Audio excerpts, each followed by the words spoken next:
समीर वानखेड़े को बॉम्बे हाईकोर्ट से बड़ी राहत मिली है। गिरफ्तारी से 3 दिन पहले नोटिस देना होगा, यह हाईकोर्ट ने कह दिया है। समीर वानखेड़े की अर्जी पर हाईकोर्ट में सुनवाई हुई, जहां से उन्हें ये राहत मिली है। समीर वानखेड़े ने ये तर्क दिया था कि उन्हें इंडिविजुअल टारगेट किया जा रहा है। समीर वानखेड़े को बॉम्बे हाईकोर्ट से राहत मिली है कि अगर उन्हें गिरफ्तार भी किया गया तो 3 दिन का नोटिस उन्हें पहले देना होगा। समीर वानखेड़े की अर्जी पर हाईकोर्ट में सुनवाई हुई, जहां से आज समीर वानखेड़े को एक बड़ी राहत मिली है। और समीर वानखेड़े इससे पहले हालांकि उन्होंने रूटीन जनरल मीटिंग बताया था, दिल्ली आकर अपने सीनियर्स के सामने पेश होकर अपना पक्ष रख चुके हैं।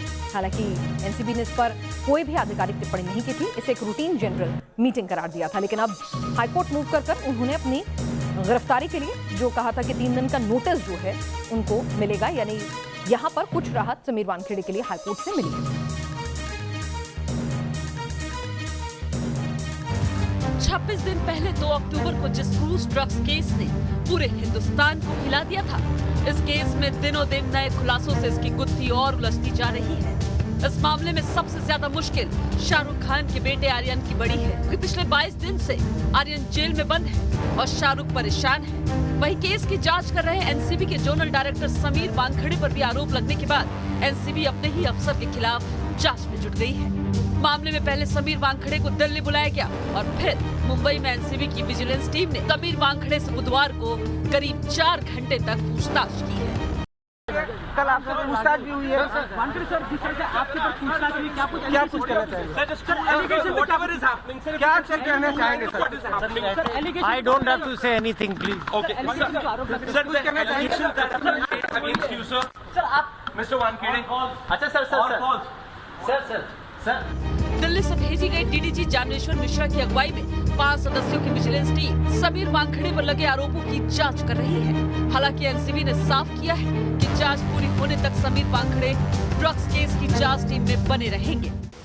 और इसमें जो आरोप घूम रहे थे सोशल मीडिया पे वो गंभीर थे, तो उसका संज्ञान लेते हुए मुख्यालय ने निर्णय लिया कि इसकी हम एक निष्पक्ष तौर पे जांच कर लेते हैं, so that we come out clean. तो उसकी जांच हम लोग कर रहे हैं और हमें उम्मीद है कि जल्दी ही हम निर्णय पे पहुंच जाएंगे।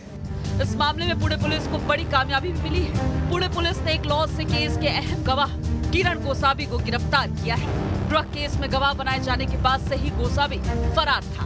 और हमारे पास एक पुराना केस था, उसमें चीटिंग का केस था। उसने एक आदमी को नौकरी लगाने के लिए मलेशिया भेजा था, उसके पैसे लिए थे और बेसिकली उसको काम के लिए भेजा था, लेकिन टूरिस्ट वीज़ा भेजा था और उसको हरेसमेंट की थी। तो वो केस में उसके चार्जशीट गई थी और वो तब से फरार था, चार्जशीट उसके बिना गई थी। अब जब ये मामला प्रकरण सामने आया तो हमें पता चला कि हमारे यहाँ फरारी है, तो उस हिसाब से कई दिनों से हमारी पुलिस उसको खोज रही थी। आज सुबह उसको डिटेन कर लिया।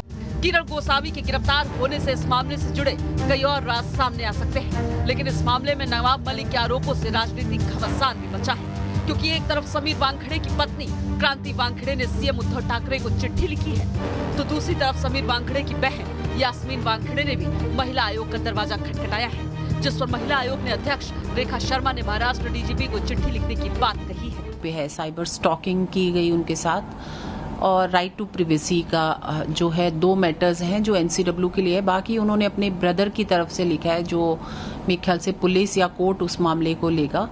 जो उनके ये 2 मामले हैं उनको हम लेकर पुलिस को लिख रहे हैं, उस पे हम काम करेंगे। क्रूज ड्रग्स केस में एनसीबी की जांच जैसे जैसे आगे बढ़ रही है, पेच उतने ही उलझते जा रहे हैं। स्टार किड्स के मामले में फंसे होने से एनसीबी भी हर एक कदम फूंक कर रख रही है। मुंबई से पंकज मिश्रा और विकास श्रीवास्तव के साथ टीम न्यूज़ नेशन।